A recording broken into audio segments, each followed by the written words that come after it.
priest friend who, let's just say, is kind of allergic to working out. And he was so proud of himself one day because he said, "Stephen, I went for a run." And I thought, wow, you're alive. And then he said his phone showed him that it had been 44 days since he last did anything active. And I said, dude, man, you gotta take care of that heart of yours. Next time you try to run after 45 days, you could have a heart attack. You gotta do a little bit more in between than just nothing and then run. Your heart can't go through that type of work when it's not used to it. It needs a little bit more training, right? Needs a little bit more training. Well, this is exactly kind of like what our first reading is talking about. We have that wonderful line from Sirach, "The fruit of a tree shows the care it has had." The fruit of the tree shows the care that it has had. In other words, its emphasis is on the nourishment the tree has received. The things that it has received over time that has allowed the tree to be healthy and, of course, bear fruit. Well, the same is true for us. We have to pay attention to the ways in which we are nourishing our spiritual lives. I think a good example of, what happens when we don't do things well, and this is kind of a lame example, but it works. You think about our cars.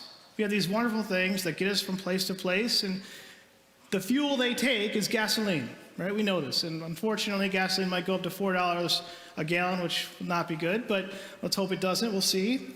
But, can you imagine what would happen if you put water as fuel into your car? Wouldn't work, would it? And probably some of you are thinking, well, that'd be dumb. And it would be. It would be. And no one would ever do that. But we do. We do that all the time. Maybe not for our car, but for our spiritual lives, we do.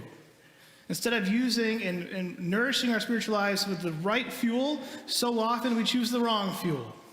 And for me, this past week, as many of you know, I was on retreat, and it was a wonderful retreat, really good 5 days of prayer and spiritual direction, and just great time to rest with the Lord. But one of the things that my spiritual director and I talked about was how often I go to the wrong fuel. So, for example, after a long day, and one of the first things I like to do is turn on the TV and watch sports. Well, you may be thinking that's not bad, and it's not in and of itself. But if I'm doing that every day, and I'm not paying attention to how the Lord is trying to speak to me, especially after a day, just reflecting on how God has been present in my life, I'm missing something, right? And so the Lord wants to do something there. And maybe it's a time for spiritual reading, which I had a lot of this week, or time for prayer, or just time to say, God, where were you present today? But my life can't be nourished on just sports. It can't be nourished on TV and entertainment. And how often do we use things in this world to provide the nourishment we need? Well, the wonderful thing is, the good news for us as Catholics is the church has a remedy for this. And it's called Lent. It's called Lent, and here it is. It's just around the corner. And the church asks us to do something to help reignite and re-enliven our spiritual lives, and that's prayer and fasting, right? Prayer and fasting. Fasting is that kind of denial of food and drink, specifically on Ash Wednesday and Good Friday, but the hunger it produces, the spiritual significance is to remind us of the hunger we should have for God. And then in that hunger for God, we seek God more in our lives. And then prayer. Prayer is the most nourishing thing we can do for our spiritual lives. And prayer, I mean all-encompassing here. I'm talking about this, gathering together on Sunday for worship.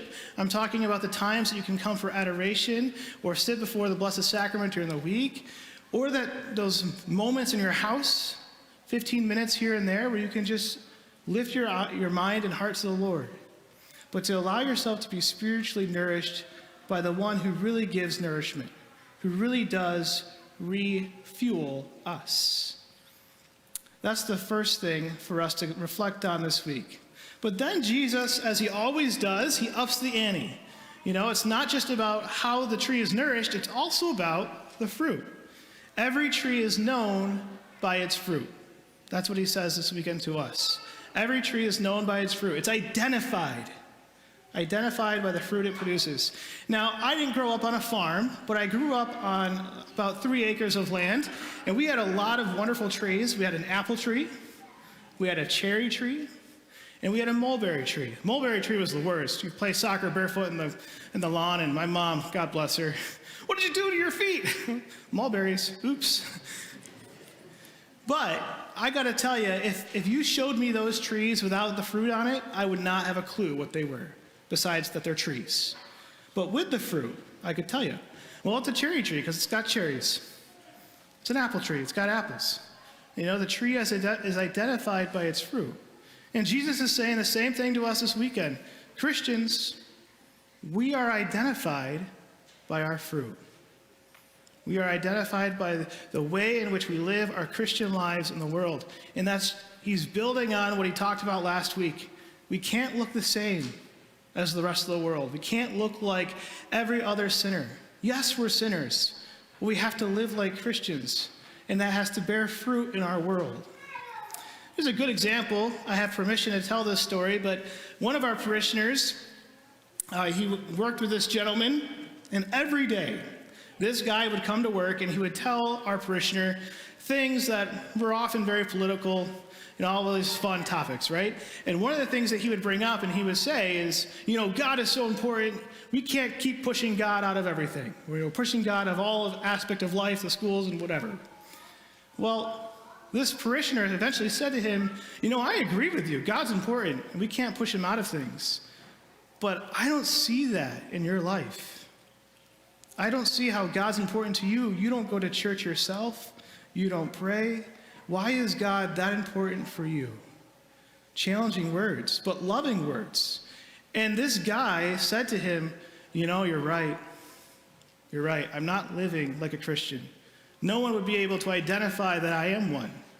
And what I think is even more cool is this guy came back to his faith. And now the two share text, prayer requests for one another, scripture verses that they love. But all because this parishioner had the guts, really, to say, hey, the fruit isn't there, man. Where is it? Well, the same used to be there for us. And so what is that fruit that identifies us as Christians? Well, that's the third part of Lent. In Lent, we talk about almsgiving, giving to the poor, giving to people who are in need. But what if we just change that word to generosity? It still includes almsgiving. It still includes giving from our surplus to those who to have a great need of things, but it also includes everything. As Christians, we give from what we've received. Why do we love? Because we've been loved first. Why do we forgive? Because we've been forgiven. Why do we evangelize? Because we've been evangelized. Why do we share Christ with others? Because Christ has been shared with us. That's the spirit of generosity. That's living as Christians live. And so there's 2 questions for us to think about and prepare our hearts and minds for as we approach Ash Wednesday. And that's first this: where is my spiritual life deficient that it is lacking nourishment? And second, is there fruit in my spiritual and Christian life? And where we find the things that are lacking, those are the places that the Lord may be inviting you to focus on this Lent, to grow in prayer, to grow in your relationship and friendship with Him, and in works of charity for others.